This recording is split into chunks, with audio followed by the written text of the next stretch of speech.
बहुत स्वागत है आप सभी का आपके चर्चित डिबेट शो 5 के प्रहार में। मैं हूं आपके साथ हेमंत कुमार।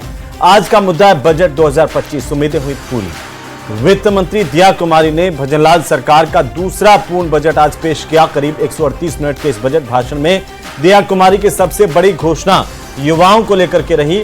सरकार अगले 1 साल में 1.25 लाख भर्तियां करेंगी। प्राइवेट सेक्टर में भी 1.5 लाख नौकरियां दी जाएंगी और इसके अलावा सड़क, बिजली, पानी के लिए कई ऐलान किए गए। किसानों के लिए सम्मान निधि, किसान सम्मान निधि 9,000 रुपए बढ़ा करके की गई है। सीएम ने बजट को सर्वजन हिताय बताया, तो वहीं कांग्रेस ने कहा कि बजट से कर्ज भार बढ़ेगा। इसी पर आज करेंगे प्रदेश की सबसे बड़ी चर्चा। बजट से उम्मीदें आखिरकार कितनी पूरी हुई? देखो, ये बजट है, ये राजस्थान की जनता के चेहरे पर मुस्कान लाने वाला बजट है। इसमें शिक्षा के बारे में, ऊर्जा के बारे में, कृषि के बारे में, पर्यावरण के बारे में, बिजली के बारे में, सर्वांगीण विकास के बारे में सोचा गया है। यानी चाहे वो महिला हो, चाहे पुरुष हो, चाहे गरीब हो, चाहे अमीर हो, चाहे उद्योगपति हो, चाहे व्यवसाय करने वाला हो, चाहे छोटा व्यवसाय करने वाला हो, चाहे बड़ा व्यवसाय करने वाला हो, सबके बारे में और विचार किया गया है। यानी समावेशी बजट है। लेकिन कांग्रेस ये आरोप लगा रही है कि जो पिछली घोषणाएं हैं वो भी पूरी नहीं हुई। युवाओं से जो वादे किए थे वो पूरे नहीं हुए। युवाओं के साथ, किसानों के साथ ये छलावा है, क्योंकि किसान सम्मान निधि जो 9,000 की गई है उसको आप ही के संकल्प पत्र में किसानों से आपने वादा किया था कि उसे 12,000 देंगे। वो आज तक 12,000 नहीं कर पाए। जो ऐसा जो कह रहे हैं, आरोप लगा रहे हैं, वो गलत आरोप लगा रहे हैं।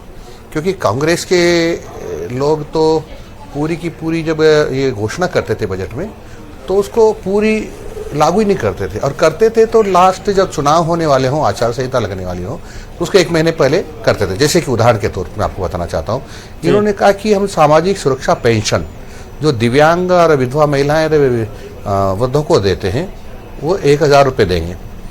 घोषणा थी इनकी, बजट में भी थी, वो दी गई। चुनाव की आचार संहिता के 1 माह पहले ऑर्डर निकाला गया, लेकिन उनको मिली ही नहीं। ये भारतीय जनता पार्टी की सरकार है कि इन्होंने कहा 450 रुपये में हम गैस का सिलेंडर देंगे, तो पहले ही दिन ऑर्डर किया। कुछ दिनों बाद ही ऑर्डर किया कि हम किसान सम्मान निधि 12,000 रुपये देंगे। तो तुरंत ही उन्होंने पहले फेज में उनको कहा कि हम 1,000 रुपये दे रहे हैं, और फिर ये 3,000 रुपये कर दिए, यानी 6,000 से 9,000 कर दिए। और अगले साल लगभग मेरा अनुमान है कि 12,000 मिलने लग जाएंगे। ये कांग्रेस की सरकार होती तो ये पैसा मिलता ही नहीं। उनकी घोषणा की पालना ये करते जब 5 साल पूरे होने में इनको 1-2 महीने रह जाते तब, और ये कहते कि हम देने लग रहे हैं। तो ये झूठ बोलने वाले लोग हैं कांग्रेस के लोग। इन्होंने कभी अपने वादों को पहले दिन से ही पूरा नहीं किया, और कुछ किया तो इन्होंने लास्ट के दिनों में, ताकि वोट बटोरे जा सके। हम वोट के पीछे ज्यादा नहीं भागते हैं, हम जनता के विकास के लिए। दिलावर साहब, ये तो सही बात है कि आपने किसानों से अपने संकल्प पत्र में 12,000 की राशि का वादा किया था। 12,000 की वादा किया था, 12,000 देंगे ही। हमने कहा मना किया? हमने पहले इसको 6,000 किया, अब ये हमने 9,000 कर दिया है। 6,000 तो था ही, उसके बाद 1,000 हमने बढ़ाया, फिर अब 3,000 हो गया, यानी कुल 9,000 हो गया। अगले साल ये सारा 12,000 हो जाएगा। जी दिलावर साहब, आपका जो मंत्रालय है, बड़े बड़े विभागों की अगर हम बात करें, 5 साल के लिए वादा था, लेकिन ऐसे नहीं करती थी। तो 1 महीने पहले ही करती थी, और वो भी किसानों को पैसा नहीं मिलता। और किसान सम्मान निधि तो कांग्रेस ने कभी लागू ही नहीं की। वो ये तो किसानों के दुश्मन थे, उनको लूटते ही लूटते थी कांग्रेस। और किसान भी कहते थे कि हम तो लूटते ही लूटते रहते हैं। पहली बार ये भारतीय जनता पार्टी की सरकार आई है, नरेंद्र जी मोदी जिसके प्रधानमंत्री हैं, उन्होंने प्रधानमंत्री किसान सम्मान निधि प्रारंभ की है। और उसी के अनुसार राजस्थान में भजनलाल जी शर्मा ने मुख्यमंत्री किसान सम्मान निधि लागू की है। उसका आधा तो अमाउंट, जैसे 6,000 किया था, 3,000 अमाउंट देना प्रारंभ कर दिया है। एक कैबिनेट मंत्री के तौर पर दिलावर साहब, आपका बड़ा विभाग है शिक्षा और पंचायती राज, तो क्या आपके विभाग को जो मिला उससे आप संतुष्ट हैं, और क्या मिला थोड़ा सा हम चाहते हैं कि प्रदेश की जनता को भी पता चले कि शिक्षा में और पंचायती राज में हमारे संस्कृत स्कूलों को हमने, कॉलेजों को हमने पीजी कर दिया है। जो हमारे 12वीं तक के स्कूल थे हमने कॉलेज, 10वीं तक स्कूल थे उनको सीनियर सेकेंडरी स्कूल कर दिया। हमने ये वेद पाठशालाएं खोलने की कर दिया है। वेद पर्यटन भी होगा हमारे यहाँ, और बिल्डिंग्स भी बनेगी। हम बहुत सारा किया है, बहुत सारा किया। ऐसे ही सामान्य, ऐसे ही शिक्षा में हुआ है। और ऐसे पंचायत राज में आपने देखा होगा कि पर्यावरण सुंदर है, 10 करोड़ पौधे लगेंगे, और गांव में बर्तन भंडार बनेंगे ताकि डिस्पोजल आइटम का उपयोग न हो और गंदगी न हो, गांव भी साफ सुथरे दिखाई दें। तो बहुत सारा काम हुआ है। आपने देखा होगा सिंचाई के में कितने 9,400 करोड़ रुपए का प्रावधान किया गया है। जल जीवन मिशन को गति देने के लिए काम हो रहा है। गौ माता है, उसका जो प्रतिदिन का अनुदान था वो 50 रुपए कर दिया है। तो बहुत कुछ शिक्षा के लिए आज से देखते हैं तो शिक्षा विभाग में कोई बड़ी घोषणा, समर्थन मूल्य जी, शिक्षा विभाग में कुछ कॉलेजेस की घोषणा हुई है, कुछ सीनियर सेकेंडरी स्कूल्स को क्रमोन्नत की हुई है, कि मिडिल स्कूल को क्रमोन्नत की हुई है, ये भी घोषणा हुई है जी। तो नए प्राइमरी स्कूल खोलने की भी घोषणा हुई है। और आपको पता होगा कि गेहूं का जो एमएसपी में से मैंने पहले भी कहा कि 150 रुपये बढ़ा दिया है जी, लेकिन वो तो आपके संकल्प पत्र में 2700 रुपये प्रति क्विंटल पर आपने वादा किया था बोनस प्रदान करके, वहां तक अभी तक नहीं 2700 रुपये क्विंटल पर था। और इस प्रकार से बाजार को मैनेज किया जा रहा है कि अभी भी 3031 रुपये क्विंटल गेहूं बिक रहा है जी, मार्केट में बिक रहा है जी। एक दिलावर साहब हमारे यहाँ जी, एक दिलावर साहब जो नेता प्रतिपक्ष टीकाराम जो देखो, ये इससे बड़ी बात क्या होगी किसानों के लिए, इससे बड़ी बात क्या होगी कि जो बेलों से खेती करेंगे उनको 30,000 रुपये अनुदान के रूप में दिया जाएगा। मतलब नैनो का छिड़काव करेंगे, छिड़काव करेंगे, उससे अनुदान दिया जाएगा। हाँ, क्योंकि बेल से खेती गरीब जो किसान होता है वो ट्रैक्टर नहीं ला सकता है। गरीब किसान होता है, उसका छोटी जोत होती है, तो उनको अनुदान देने की बात की गई है। तो छोटे छोटे लोगों को भी बहुत कुछ देने का प्रयत्न इस बजट ने किया है जी। दिलावर साहब, एक और मैं जानना चाहता हूं, दरअसल कांग्रेस पार्टी की तरफ से जिस तरीके से आरोप लगाए, कहा कि जब इस प्रदेश में 75 लाख युवा बेरोजगार हैं, उनके बीच में 1 लाख सरकारी नौकरियों की घोषणा या 1.25 लाख सरकारी नौकरियों की घोषणा बहुत कम है। इनसे पूछो कि तुमने कितनी नौकरियां दी थी भाई, तुमने कितनी नौकरियां दी थी। हमने तो आते ही नौकरियां दे दी। ये साल का जो वित्तीय वर्ष का एंड होगा ना, तब तक हम 1 लाख नौकरियां दे चुके होंगे, और 1.25 लाख नौकरियां देने की घोषणा और की है। माननीय मुख्यमंत्री जी 4 लाख नौकरियां देने की घोषणा की थी, वो पूरी होगी। आपने 5 साल में कितनी नौकरियां दी कांग्रेस वालों ने? अरे कांग्रेस वालों ने तो लोगों को लूटा, पेपर आउट करा दिए, पेपर बेच दिए। आरपीएससी के चेयरमैन, मेंबर, ये सब पेपर बेच रहे हैं। उसमें से कांग्रेस के नेता भी शामिल हो गए हैं। तो कांग्रेस के वालों ने कितना कमाया उन बेरोजगारों से, तो अगर आरपीएससी के लोगों ने पेपर बेचे दिलावर साहब, तो आपको अब तक आरपीएससी को रिकंस्ट्रक्ट कर देना चाहिए था, गरीब लोगों को नहीं छोड़ा, जैसे आपने पहले कहा था चुनाव के वक्त में। ये विद्यार्थियों के, छात्रों के, आशार्थियों के लुटेरे थे कांग्रेस जी। मैं कह रहा हूं दिलावर साहब, अब आपने कहा है कि आरपीएससी के लोग पेपर बेचते थे आगे जी। आपको आवाज आ रही है दिलावर साहब मेरी? हेलो जी दिलावर साहब, आप मुझे सुन पा रहे हैं?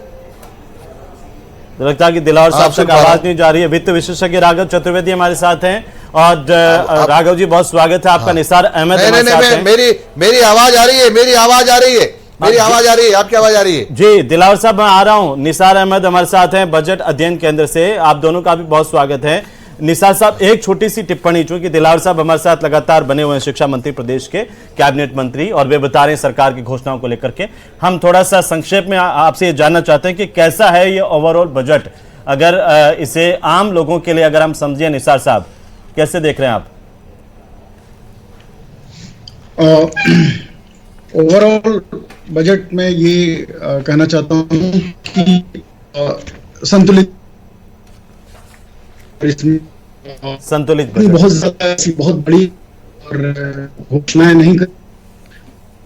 जी मैं निसार साहब, आपकी आवाज पूरी तरह से मुझे नहीं आ पा रही है। मैं वापस आऊंगा आपके पास में, मैं वापस आऊंगा, लेकिन फिलहाल वित्त विशेषज्ञ के तौर पर राघव चतुर्वेदी जी हमारे साथ हैं। राघव जी, बड़ी चुनौती कर्ज की सरकार के सामने अभी भी है, लेकिन उसके बावजूद एक ये कहा जा रहा है कि एक समावेशी बजट, सरकार हर वर्ग को ध्यान में रख करके ये बजट पहले सबसे चर्चा की गई हर वर्ग के साथ में, उसके बाद ये बजट आया है। कैसे इसे देख रहे हैं? इन चुनौतियों के बावजूद ये बजट कैसा है? धन्यवाद सर मौका देने के लिए। पहली चीज तो इस बार सरकार की सबसे अच्छी बात ये रही कि जब भी बजट बनाया जाए ये टू वे कम्युनिकेशन में होना चाहिए। आप लोगों की बात सुने और फिर अपना विचार प्रस्तुत करें तो कुछ बेहतर हो पाता है। राइजिंग राजस्थान समिट जो हमारे मुख्यमंत्री जी ने शुरुआत से ही मिशन मोड पे चलाए, सभी जिला मुख्यालयों पर जो भी वित्त विशेषज्ञ थे, टैक्स कंसल्टेंट थे, प्लस व्यापारी थे, उनको एकत्रित किया गया। उसके बाद राज्य के मुख्यालय पर इन्हें बुलाया गया, तो उनके जो सुझाव थे उनको काफी हद तक इनकॉर्पोरेट किया गया है, पहली चीज। दूसरी चीज, जो आप आय और व्यय की असमानता की बात कर रहे हैं, तो इसमें कोई बात छिपी हुई नहीं है कि शायद ही कोई एक ऐसा स्टेट हो जो इससे बाहर निकल पाया हो। कुछ सरकारें आगे और पीछे जो चल रही हैं, उनके कार्यों की वजह से भी नुकसान फायदे होते हैं, तो वो एक इग्नोरेंस चीज है। लेकिन अच्छी बात जो इस बजट की सबसे बड़ी थी वो मैंने आपको बताई कि दोनों तरफ की कम्युनिकेशन का ध्यान रखा गया। इसका एक उदाहरण देता हूं। पहले एक योजना चला करती थी, मुख्यमंत्री लघु उद्योग प्रोत्साहन योजना। इसमें होता यह था कि छोटे और मध्यम व्यापारी जिनको शुरुआत में असिस्टेंस चाहिए होता था व्यवसाय करने के लिए, उनको ऋण दिया जाता था, लेकिन उसकी डेडलाइन थी 31 मार्च 2024। जब वो एक्सपायर हुई उसके बाद उसे रिन्यू नहीं किया गया। लेकिन हमारी तरफ से हमारे सभी ऑर्गेनाइजेशनों ने यह आवाज उठाई थी कि क्योंकि एक महत्वपूर्ण स्कीम थी, इसको आगे बढ़ाया जाए, तो सरकार ने विश्वकर्मा युवा उद्यमी के नाम से इसको रीलॉन्च किया है। तो नाम बदल जाना से कोई आपत्ति किसी को नहीं है, क्योंकि काम वही है। नए लोगों को इसको जो प्रोत्साहन देना था वो कर पा रहे हैं। दूसरा, वैट के संबंध में जो 2017 से वैट से जीएसटी में जब कन्वर्ट हुए थे, तो कई ऐसी कमोडिटी थी जो छोड़ दी गई थी और उन पर डिमांड लोगों की अब तक बाकी चली आ रही थी। 50 लाख रुपए तक की डिमांड को माफ कर दिया गया है। It is a considerable amount. 50 lakh रुपए एक अच्छा अमाउंट होता है। उतने तक की जो डिमांड है उसको पूरी तरीके से माफ कर दिया गया है। वेयर हाउस को इंडस्ट्री बनाया जाए, इसके संबंध में भी लंबे समय से डिमांड की जा रही थी, क्योंकि अन्य राज्यों में वेयर हाउस को इंडस्ट्री का दर्जा है, जिसकी वजह से उसको कई लाभ मिलते हैं। उसको भी इस बजट में स्वीकार किया गया है। पावर ऑफ अटॉर्नी देते टाइम होता क्या था कि बच्चे बच्ची तो शामिल हैं, लेकिन नाती पोते और बहू शामिल नहीं होते थे। ये भी सुझाव था जिसको शामिल किया गया है। इसके अलावा पति पत्नी ज्वाइंट में 50 लाख रुपए तक की अगर प्रॉपर्टी लेते हैं, तो स्टाम्प ड्यूटी में 0.50% की जो बचत है, ये एक बड़ा अमाउंट बन जाता है जब प्रॉपर्टी की वैल्यू ज्यादा होती है। सिंगल विंडो क्लियरेंस में 149 तरीके की स्वीकृतियां सरकार ने जो राइजिंग, मैं मानता हूं कि राइजिंग राजस्थान समिट जो किया है वो उसमें लोगों की बातों को सुना गया है। जो नया निवेश लाया जाता था, पहले के समय में भी नए निवेश के लिए जो प्रयास हुए वो अक्सर इसलिए फेल हो जाते थे क्योंकि विभागों से सहयोग नहीं होता था। 149 तरीके की स्वीकृतियां शामिल की गई हैं। कोई नया व्यवसाय आता है तो वो प्लग एंड प्ले मोड पे काम कर सकता है कि भाई कल आए, अपनी स्वीकृतियां ली और काम कर रहे हैं। तो अच्छा बजट, अच्छी दोनों तरफ से सुनी हुई बातें लगती हैं। डॉक्टर मोतीलाल मलिक हमारे साथ हैं अर्थशास्त्री के तौर पर। मोतीलाल जी, आपका भी स्वागत है। अगर आप मुझे सुन रहे हैं, दिलावर साहब भी हमारे साथ लगातार जुड़े हुए। जैसे दिलावर साहब अभी बता रहे थे कि ये सबको साथ में लेकर चलने वाला बजट है, समाज के हर वर्ग के लिए इसमें कुछ न कुछ। एक अर्थशास्त्री के तौर पर बिल्कुल संक्षेप में आप इसे कैसे देख रहे हैं? नमस्कार। जो माननीय मंत्री महोदय ने जो कह रहे हैं कि ये एक समावेशी बजट है, मैं भी उसमें एग्री हूं कि एक समावेशी बजट है, लेकिन बहुत ही इसका जो कैनवास है बहुत बड़ा है और स्पेक्ट्रम बहुत वाइडर स्पेक्ट्रम से लिया गया है। इसमें सारे सेक्टर तो कवर किया गया है, लेकिन कुछ छोटी जो बुनियादी मुद्दे हैं उसके ऊपर भी और थोड़ा अगर ध्यान देते या दे सकते हैं आगे तो अच्छा होता। तो एक दो बिंदु पे मैं अभी बोलूंगा कि ये ज्यादातर थोड़ा अर्बन सेंट्रिक हुआ है। अर्बन में भी पुअर कम्युनिटी है, बट थोड़ा अर्बन सेंट्रिक हुआ है। मैं अभी देख रहा था ये salient features of the budget जो देख रहा था, उसमें जितने भी पॉइंट है, अर्बन पॉपुलेशन हमारा 35 to 40% ज्यादा से ज्यादा हो सकते हैं, लेकिन ये बजट कंपोनेंट में ऐसे लग रहा है कि अर्बन सेंटर को इस बजट में बहुत ज्यादा प्राधान्य दिया गया है, रूरल सेक्टर को थोड़ा पीछे रह गया है। कुछ मामले हैं जिसको बहुत ध्यान देना चाहिए था। एक हो गया कि जैसे अर्बन एरिया में जो होमलेस हाउस होल्ड हैं जो राजस्थान पर लाख अर्बन होमलेस पॉपुलेशन जो है 431, जो भारत में सबसे ज्यादा है, उस एक मुद्दा छोड़ गया है। ऐसे और कुछ एक दो मुद्दे हैं जिसमें कि जैसे एजुकेशन में बहुत सारे इशू को पिकअप किया गया है, बट उसमें जो एम्प्लॉयमेंट है, जो भर्ती नहीं हुआ है पद, उसके बारे में थोड़ा अभी साइलेंट लग रहा है इस वजह। जी, इसका जवाब मैं ले लेता हूं। हमारे साथ मदन दिलावर साहब। मदन दिलावर साहब, जो महामलिक साहब हैं उनका ये कहना है हाँ जी कि मोतीलाल जी कह रहे हैं कि ये थोड़ा बजट जो है समावेशी तो है, उससे इनकार नहीं है, लेकिन थोड़ा अर्बन सेंट्रिक हो गया है ये। नहीं, ऐसा नहीं है। आपने देखा होगा कि राम सेतु जल योजना हमारी है, जिसको जो बनाई गई थी हमारी, उसमें 9,400 करोड़ का बजट रखा गया है। कितने लोगों को पानी मिलेगा, कितने खेतों में पानी जाएगा, कितने किसानों के चेहरे पर मुस्कान होगी, उसे पेयजल भी मिलेगा तो सिंचाई के लिए पानी मिलेगा। आपने देखा होगा कि इसके गांव के खेल के मैदानों के लिए उसमें पैसा दिया गया है। आपने जल जीवन मिशन के लिए भी बहुत पैसा दिया गया है, ताकि जो माननीय प्रधानमंत्री जी की जो ड्रीम प्रोजेक्ट है कि हर व्यक्ति को नल से पानी मिले। तो जो धीमा पड़ गया था कांग्रेस के राज में, भारतीय जनता पार्टी का सरकार आने के बाद स्पीड पकड़ी। कांग्रेस ने इसमें बहुत भ्रष्टाचार किया था जी, बहुत पैसे को लूटा था। अब ऐसा नहीं हो रहा है। अब बहुत जल्दी ही राजस्थान के हर घर में पानी बहुत जल्दी पहुंचने वाला है नल से। वैसे कई लोगों के घर में पहुंच रहा है, पर भी कुछ बाकी है, उनके घर में भी पहुंचेगा। लेकिन पिछले एक साल में भी जो रफ्तार पकड़नी चाहिए थी हर घर नल योजना में, वो कांग्रेस का आरोप है कि नहीं पकड़ी। नहीं पकड़ी है, क्योंकि देखो हमको हमारा बजट था जो पिछला, वो 6 महीने मिला हमको बजट को। तो आपको पता है जुलाई में बजट पेश हुआ था जी, पूरा साल नहीं मिला है। अब ये बजट आ गया है, तो अब तेज गति से स्पीड पकड़ेंगे और बहुत जल्दी होगा। हम पावर को बढ़ा रहे हैं। आपने देखा होगा कि गरीब लोगों को निःशुल्क बिजली मिले, इसलिए सोलर को प्रोत्साहित कर रहे हैं। गरीब किसान है उसको कह रहे हैं कि तो बैलगाड़ी से खेती करोगे तो 30,000 रुपये आपको और पर ईयर का अनुदान दिया जाएगा। और हम जैविक खेती की तरफ लोगों को बढ़ा रहे हैं बजट। तो यहाँ इसमें किसी को अछूता नहीं छोड़ा है, यानी ऐसा नहीं। लेकिन जिनके पास ट्रैक्टर नहीं है, टेक्नोलॉजी नहीं है, इसका मतलब ये माना जाए कि उनको आप कह रहे हैं कि बैलगाड़ी से ही करो, तो आप उसमें भी आप मोटिवेट करेंगे, जरूरत नहीं है कि टेक्नोलॉजी पर आने की। नहीं जरूरत नहीं, क्योंकि उनके पास छोटी जोत होती है जी, छोटी जोत होती है तो उनको ट्रैक्टर की किस्त पोसाती भी नहीं है, डीजल पोसाता भी नहीं है।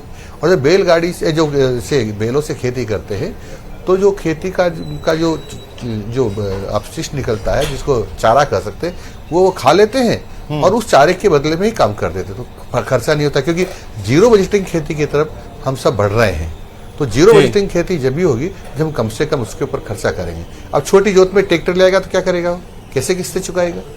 नहीं चुका सकता। इसलिए छोटी जोत के लिए जरूरी है कि वो अपना बैलों से ही खेती करे तो अच्छा रहेगा।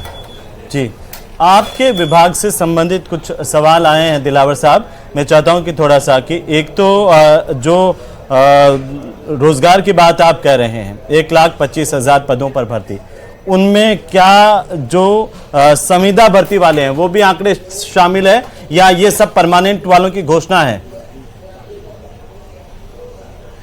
ये परमानेंट वालों की घोषणा है भाई जी। हमने 4 लाख लोग, माननीय मुख्यमंत्री जी ने कहा था ना, 4 लाख लोग हम 5 साल में भर्ती करेंगे, उसी का पार्ट है, उसी का पार्ट है। लेकिन जो जैसे CHO बहाली का मुद्दा था उसका जिक्र नहीं हुआ।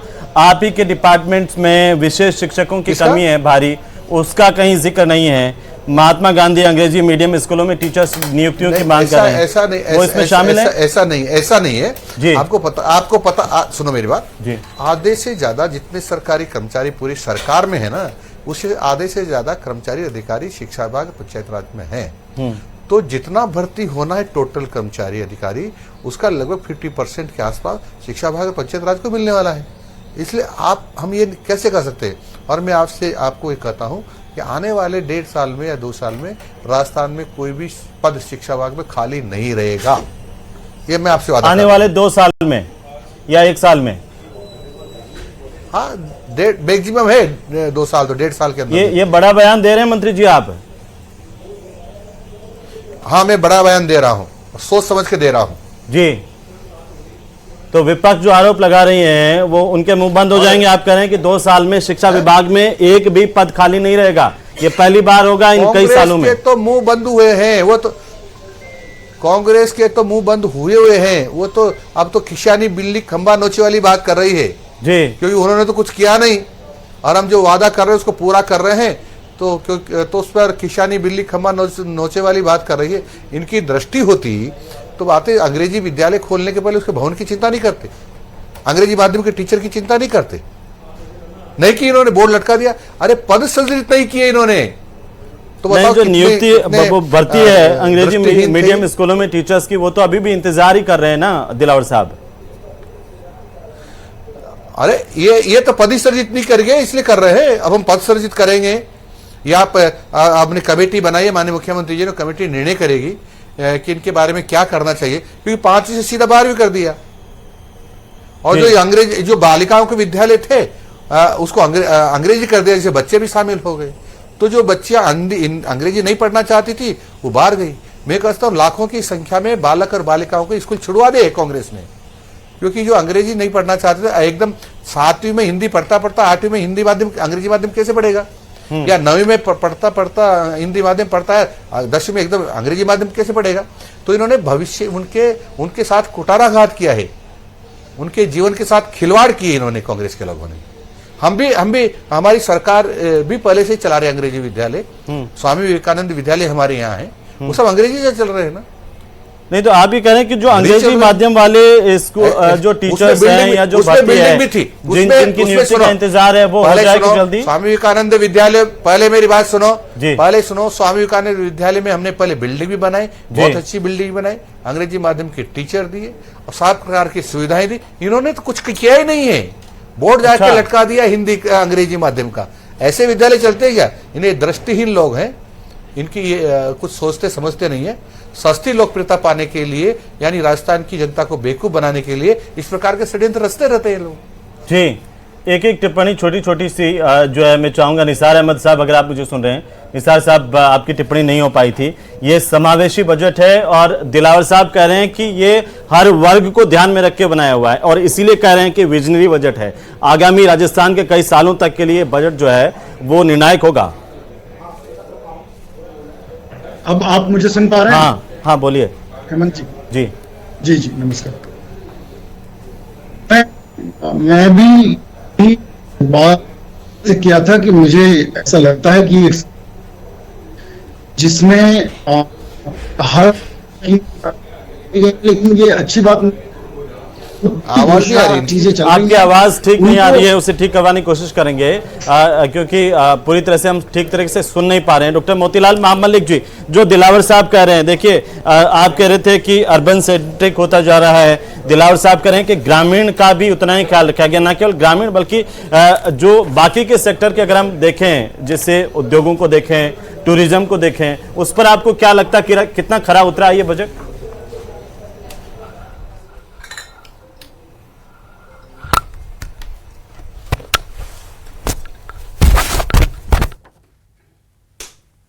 तो मोतीलाल जी की भी आवाज जो है अब वो मेरे पास नहीं आ पा रही है। राघव चतुर्वेदी जी, यही सवाल मैं आपके पास लेकर के आ रहा हूं, वित्त से जुड़े विशेषज्ञ हैं आप राघव जी। तो अगर ऐसे में अगर हम देखें जहां से फाइनेंस आता है उन पर कितना जोर है, उन सेक्टर्स पर खासतौर पर देखिए, टूरिज्म को ले लीजिए या फिर उद्योगों को ले लीजिए, चिकित्सा को लेकर के बात कीजिए, ये इन पर कितना खरा उतरा है आपके हिसाब से? सर, बजट में अनाउंसमेंट्स काफी अच्छी हैं और इस पक्ष से भी है कि हर बजट में जब अनाउंसमेंट्स होती हैं वो बहुत बेहतर होती हैं। मंत्री दिलावर जी उपस्थित हैं, बड़े सविनय निवेदन के साथ मैं कहना चाहूंगा, आपकी जो वर्किंग स्टाइल है, अंतर तब आता है जब ऑन ग्राउंड पे अधिकारी या नेता खुद ये चीज चाहे कि भाई वो इंप्लीमेंट हो। जैसे इसका सिर्फ एक छोटा सा उदाहरण दूंगा, स्किल डेवलपमेंट के लिए सरकार अब से नहीं पिछले 10 साल से प्रयास कर रही है कि भाई स्किल डेवलपमेंट के सेंटर हों। वो सेंटर्स खुले भी हैं, लेकिन प्रैक्टिकली वो कितना काम कर रहे हैं इनकी जानकारी सिर्फ उस व्यक्ति को है जो या तो वहां पे काम कर रहा है या उसका वहां से वास्ता पड़ता है। आप विश्वास नहीं मानेंगे, सिर्फ फोन पे ओटीपी से स्किल डेवलपमेंट की ट्रेनिंग करवाई जा रही है, फिजिकल आदमी मौजूद नहीं। मैं नहीं कह रहा कि सभी सेंटर आप कह रहे हैं कि बड़ी चुनौती होगी। जी, उसका इम्प्लीमेंटेशन कितनी सही नियत के साथ हो सकता है। घोषणाओं की कोई कमी नहीं है, ना शिक्षा में, ना स्वास्थ्य में, ना पर्यटन में। जरूरत है कि अधिकारियों को इस तरीके से निर्देशित किया जाए कि वो ऑन ग्राउंड पे इन चीजों को इंप्लीमेंट करवा पाए। जी दिलावर साहब, छोटी सी एक टिप्पणी में चाहता हूं, इस पर आप दें कि इम्प्लीमेंटेशन को लेकर के बार बार सवाल उठ रहे हैं कि हम घोषणा तो कर देते हैं लेकिन उन्हें धरातल पर उतारना बड़ी चुनौती होती है हमारे साथ में। और इसी बीच हमारे साथ में रोहित बोरा जी भी जुड़ चुके हैं, कांग्रेस पार्टी के विधायक। रोहित जी, अगर आप मुझे सुन रहे हैं, आपका भी बहुत स्वागत है। मदन दिलावर साहब हमारे साथ हैं। जी धन्यवाद। दिलावर साहब बोलिए। देखो, मेरे से पूछ रहे हो तो हमने नीचे धरातल पर उतारने के लिए माननीय मुख्यमंत्री जी ने बजट प्रस्तुत करते ही सबसे पहले सभी हमारे सम्मान्य मंत्रियों को कहा कि अपने कार्य क्षेत्र में जाइए, परिवार और जाइए। वहाँ हम गए और हमने इस जो हमारी योजनाएं की घोषणा हुई थी उसको धरातल पर उतारने के लिए अधिकारी से विचार विमर्श किया और बहुत तीव्रता से उसका आगे बढ़ाने की कोशिश की। माननीय मुख्यमंत्री जी लगातार और इसकी समीक्षा करते रहे और आज हम ये कह सकते हैं कि 96% ये पुराना जो पहला बजट था वो धरातल पर उतरा है और जिस प्रकार से वो धरातल पर उतरा है उस प्रकार से ये बजट भी धरातल पर उतरेगा। लेकिन आज वित्त मंत्री ने तो कहा कि 73% जो है 75% घोषणाएं हमने पूरी की पिछले बजट की। दिलावर साहब, मैं जो 96% कहा, मैंने बजट की कहा है। हाँ। घोषणाएं जो थी वो 75% के लगभग पूरी हो गई है और हम आने वाले 6-7 महीने में या 8 महीने में हम लगभग 100% के नजदीक पहुंचेंगे। कांग्रेस तो जब करती थी, जब लास्ट साल रह जाए, जैसे मैंने कहा था ना अभी की जैसे सामाजिक सुरक्षा की पेंशन थी, तो जब आचार संहिता लगी उसके 1 महीने पहले उन्होंने ऑर्डर जारी किए और उसकी पेंशन लोगों को मिली भी नहीं।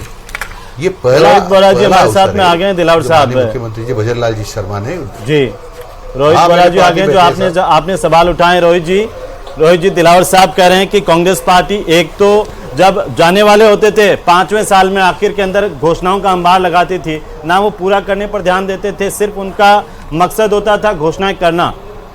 और हमारा मकसद है सरकार में आने के बाद लोगों के काम करके बताना, जो वादे किए उनको पूरा करना। समावेशी बजट दिया हमने। रोहित जी, ये तो दिलावर साहब कहेंगे ही कहेंगे, इसके अलावा क्या कह सकते हैं। मैं आपको ये बताना चाह रहा हूं, ये जो पिछला बजट था इसमें कई ऐसी योजनाएं हैं। हायर एजुकेशन की ले लो, पीडब्ल्यूडी की ले लो। पीडब्ल्यूडी में इनने 11,000 का बजट दिया था, इनको 11,755 किलोमीटर सड़कें बनानी थी। बनाई कितनी? 5635 किलोमीटर, मतलब 48%। और जो रिन्यूअल होना था, नवीनीकरण होना था, वो 25,528 किलोमीटर का था। हुई कितनी? 13,495 किलोमीटर, मतलब 52%। इसी तरह से आप जितने आंकड़े ले लो, आपका जीएसटी का रेवेन्यू जो था 9 महीने में कितना आया? 58%। इसी तरह आप स्टैम्प्स एंड रजिस्ट्रेशन का सेल्स टैक्स का ले लो, 60% रेवेन्यू, जो कि 75% होनी चाहिए थी। जब आपको सेंट्रल जो डेवल्यूशन आपको टैक्सेस का मिलेगा, उसमें आपको आना था 79,000 करोड़ के करीब आना था, मिला 76,000, 2808 करोड़, तो वो कम हो गया। एक्साइज में आपको आना था 17,100 करोड़, 9 महीने में आपके पास आया 10,000 करोड़। तो मैंने जब इसको परमुलेट करा तो ये आप 14,300 करोड़ पे रुक जाओगे, तो मतलब उसमें 2,800 करोड़ का आपको और रेवेन्यू लॉस हो गया। मतलब 5600 करोड़ रुपया आपको ये 2 हेड्स में, और ये स्टेट ये अदर टैक्स एंड ड्यूटीज में भी सिर्फ 61% पैसा आया और नॉन टैक्स रेवेन्यू में टोटल 55% पैसा है। तो ये मान के चलिए जो इनने फिगर्स हमारे को दिए थे, जैसे इनने फिगर्स क्या दिया, जीएसटी में इनने इनकम बताई 20% बढ़ेगी। कहां से बढ़ेगी? ऑल ओवर इंडिया का जब बढ़ता है दैट इज ओनली 11%। जीएसटी में ऑल ओवर इंडिया यदि रेवेन्यू बढ़ी है तो 11%, 9% आप कहां से बढ़ा लोगे? तो ऐसे फिक्टिशियस फिगर्स जो दिए हैं इनने पिछले बजट के अंदर, वैसे ही फिक्टिशियस बजट यहां दिए। अब काली भील स्कूटी योजना है, 9,968 करोड़ की योजना है, कितनी स्कूटी बटी? 0 9 महीने में। इसी तरह मेधावी स्कूटी योजना है, इनको 55 करोड़ का बजट था, कितनी बची? 0। आज मैडम ने एक अनाउंसमेंट करा कि हम दूध बच्चों को बांटेंगे, किसके अंदर? इसके जो हमारे गांव में आंगनबाड़ी में बांटेंगे। हाँ। उसमें लास्ट ईयर आपने आंगनबाड़ी में जो उसमें आपने बजट रखा था 50 करोड़ रुपया, इस बार उसको बढ़ा दिया 250 करोड़। 50 करोड़ में से कितना खर्च करा 9 महीने में? 0। आपका प्रतिवेदन कहता है कि हमने 0 दिलावर पैसा साहब खर्च जवाब करा। दे रहे हैं इसका। तो जब ऐसी जी। घोषणाएं हो रही है, मैंने आपको एक ग्राउंड पर कुछ नहीं हो रहा है। अब मेरी बात सुनिए। दिलावर साहब जवाब दे रहे हैं एक इसका। सेकंड जी। दिलावर साहब, आप बोले तो मैं नहीं बोला ना। नहीं, एक मैं मिनट जवाब दे बोलने देता हूं ना। दीजिए, आपने मैं फिर रोहित जी आपने सवाल खड़े किए हैं तो उनका हक बनता है। मैं आपको ये केसेस सिर्फ 2 डिपार्टमेंट्स के नहीं बता रहा हूं। ठीक है। मैं आपको जितने सोशल सेक्टर एससी एसटी की छात्रवृत्तियों में कमी आई, नॉट इवन 40% छात्रवृत्तियां बटी हैं, जो कि 75% बच जानी चाहिए थी।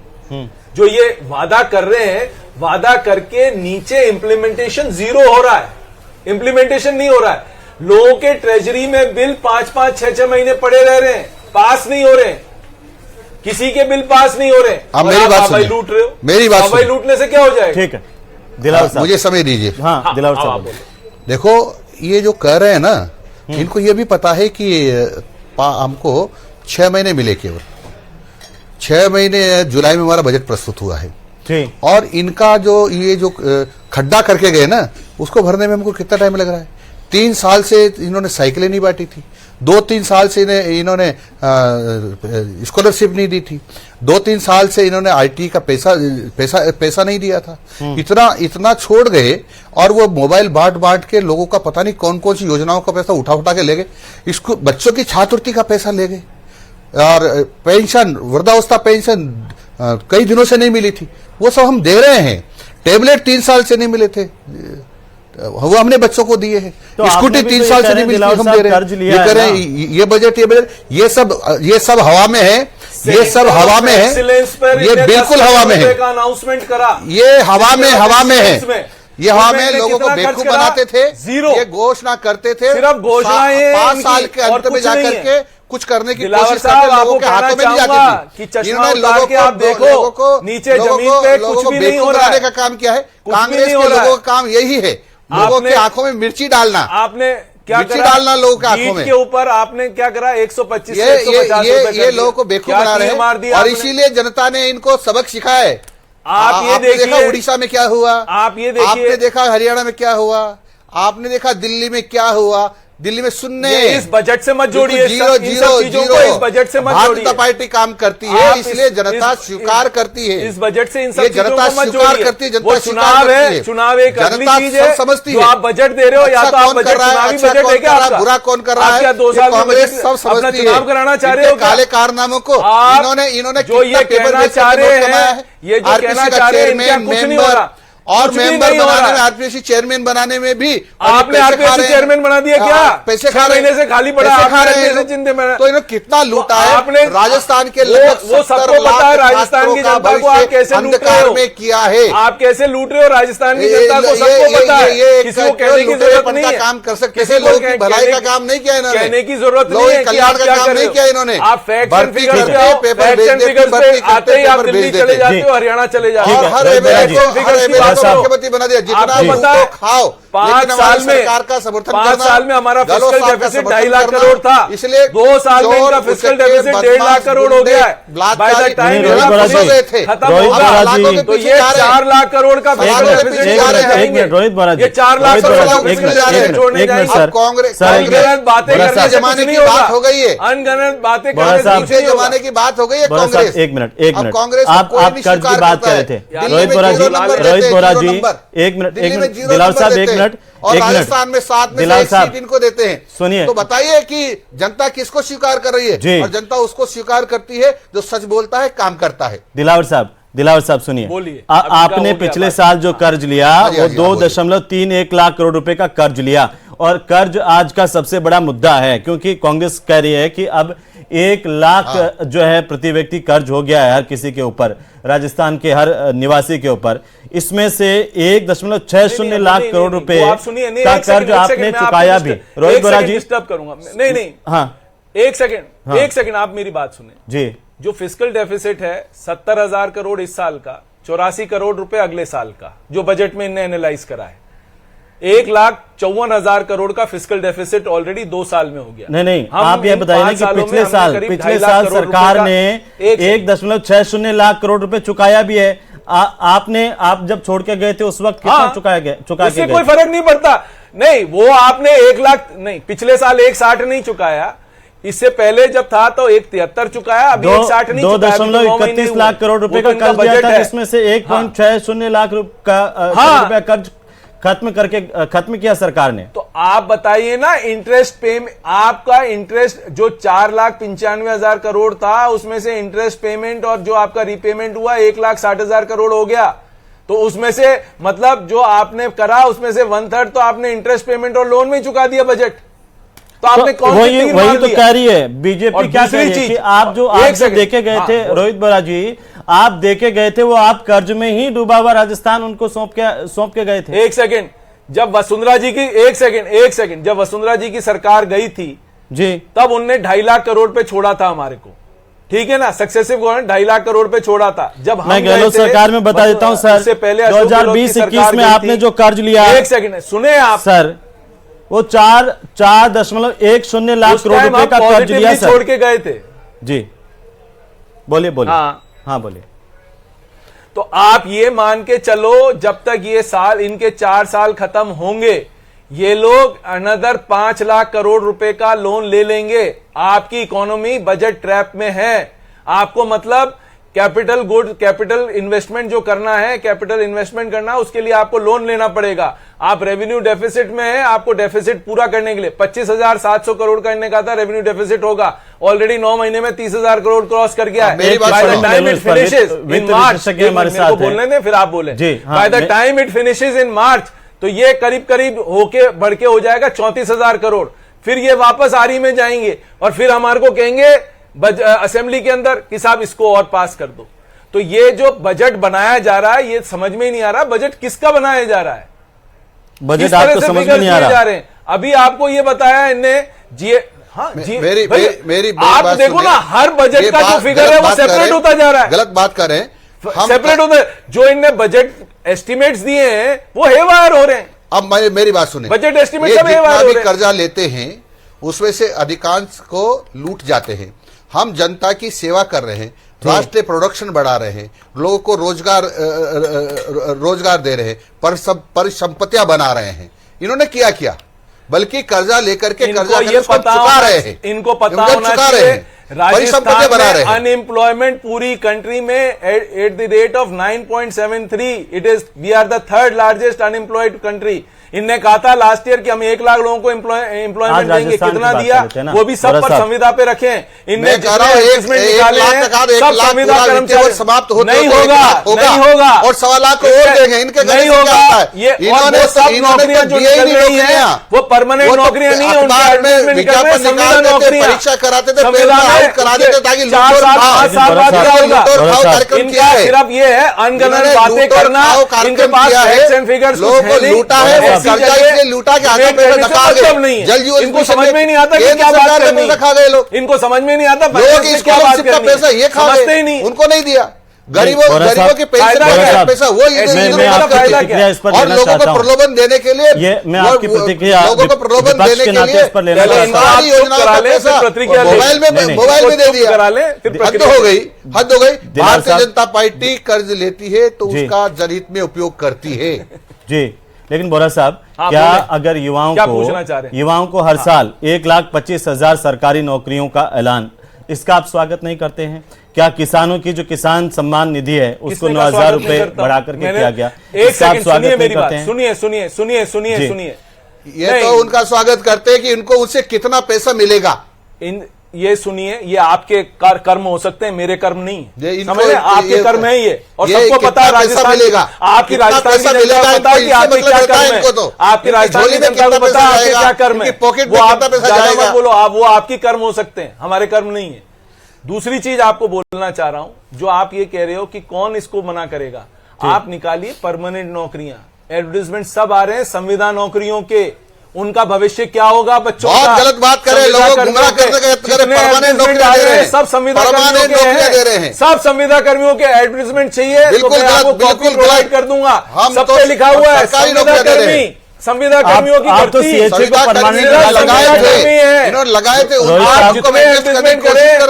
अब ये आप पढ़े एडवर्टाइजमेंट पढ़े, सब पे लिखा है संविदा कर्मियों की भर्ती।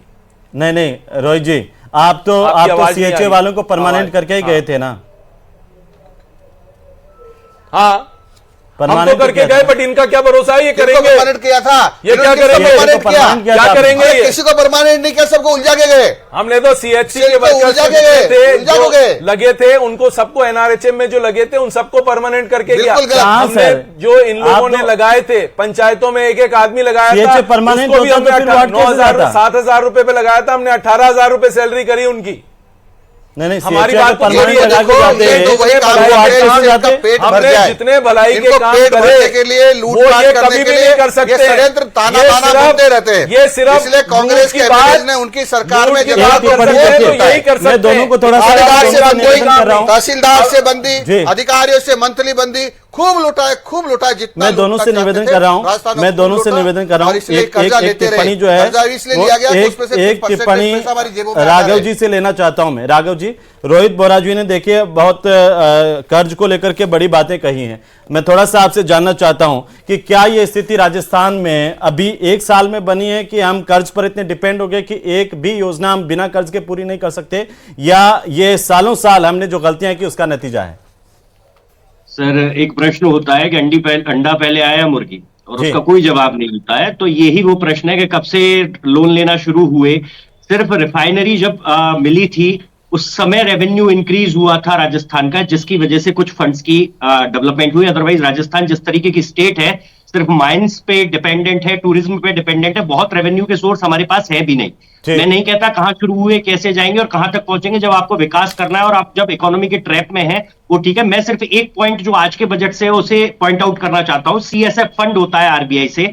अब वो फंड के लिए पहले कभी सरकार ने अप्लाई किया या नहीं किया तो मिला या नहीं मिला, वो राजनीतिक कई कारण हो सकते हैं। लेकिन राजस्थान की बेहतरी की बात यह है कि उस पर 4.25% रेट पर 500 करोड़ रुपए हमारी राजस्थान सरकार को मिलने वाले हैं, ऐसा वित्त मंत्री जी ने कहा है, जो अपने आप में इंटरेस्ट रेट में 2% इतने बड़े फंड पे काफी होता है। तो बात यह है कि आज जहां है वहां तो है, आगे किन तरीकों से इंटरेस्ट के बर्डन को कम करते हुए राजस्थान सरकार जो है वो केंद्र सरकार की मदद से निकल सके, इसका प्रयास किया जाना चाहिए। मोतीलाल जी, अर्थशास्त्री के तौर पर इतना सा बताइए कि अभी का जो एक सेकंड जी। आपको एक बार इंटरप्ट कर। हाँ, राइजिंग राजस्थान आपने करा, हमने पेट्रोलियम रिफाइनरी पे पैसा खर्च करा।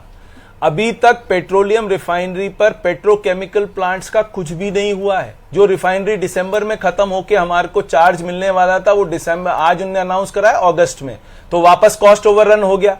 और जो पेट्रोकेमिकल यूनिट्स बनने थे, इस रिफाइनरी का बनने का फायदा क्या था? इस रिफाइनरी का बनने का फायदा था कि जब तक पेट्रोकेमिकल हब वहां नहीं बनेगा, जब तक हमारे को इससे कोई फायदा नहीं है। क्योंकि आपका जो ऑयल है, जो वहां पर ऑयल है, वो तो ऑलमोस्ट खत्म होने वाला है। आप ऑयल तो बाहर से लाओगे रिफाइन करने के लिए। जो सबसे बड़ा फायदा था, जिससे हमारी रेवेन्यू जनरेट होती, वो तो हम कर नहीं रहे। संक्षेप हम में क्या कर रहे जवाब हैं? दे दीजिए। हम कर रहे हैं सिर्फ सोलर एनर्जी पर पैसा खर्च कर रहे हैं, जिसपे सोलर एनर्जी से हमारे को एक पैसे की रेवेन्यू नहीं है। राजस्थान स्टेट को ना एम्प्लॉयमेंट है, ना रेवेन्यू है। हम क्या करेंगे? ठीक है सर, दिलावर साहब जवाब दे रहे हैं। दिलावर साहब, और एक मेरा इसके साथ में एक सवाल भी है। रिफाइनरी से 7,500 रुपए पुजारियों का वेतनमान बढ़ाया गया है, लेकिन आंगनबाड़ी सहायिकाओं, आशा सहयोगिनियों का जिक्र नहीं है। इससे उनकी लंबे समय से मांग थी कि वो फील्ड में काम करती हैं। आंगनबाड़ी सहायिकों का पहले ही कर दिया गया है कि 13,500 रुपए के लगभग जो कार्यकर्ता है उनका वेतन किया गया है। ये पहले अनाउंस कर दिया था। आशा सहयोगिनियों को तो कम वेतन मिलता है। आप ये नहीं कर सकते उनका नहीं बढ़ाया है। हाँ, जी, अभी नहीं बढ़ाया, अभी 13,500 रुपए